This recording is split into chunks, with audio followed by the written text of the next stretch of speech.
সকাল 11টায় আমরা প্রধান উপদেষ্টা বরাবর স্মারক প্রদানের লক্ষ্যে গণমিছিল করলাম।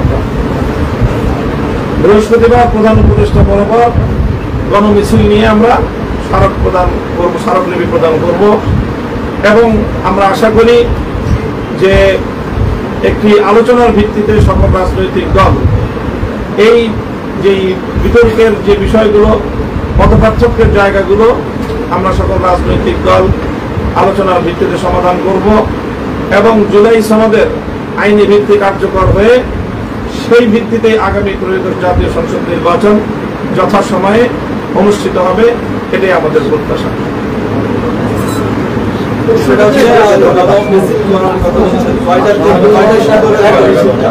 আমাদের গণমিছিলের সময় হলো বৃহস্পতিবার 6 নভেম্বর সকাল 11টা রাজধানীর পল্টন।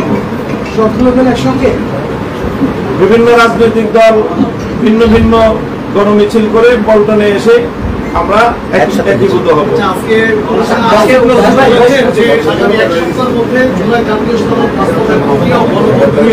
রাজনৈতিক দলগুলোকে নিজেদের মধ্যে আলাপ আলোচনা করে নিজেদের সিদ্ধান্ত সরকারকে জানানোর আহ্বান, এই ব্যাপারে আপনাদের কোনো মন্তব্য আছে?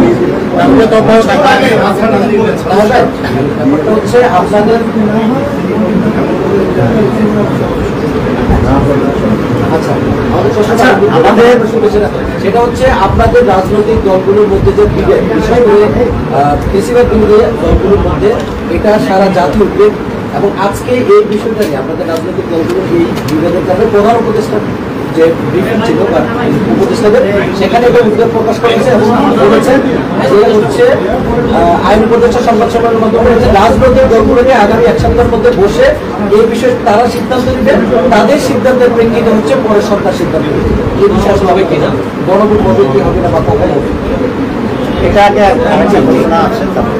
আমরা আপনাদের জ্ঞাতার্থে বলছি যে আমরা আন্তরিক রাজনৈতিক দলগুলো আলোচনার মাধ্যমে তারা একটা একমতের জায়গায় পৌঁছবে, আমরা সেই স্পেস রাখতে চাই এবং সেই স্পেস নিয়ে আমরা আন্তরিকতার সাথে অগ্রসর হয়ে যাচ্ছি।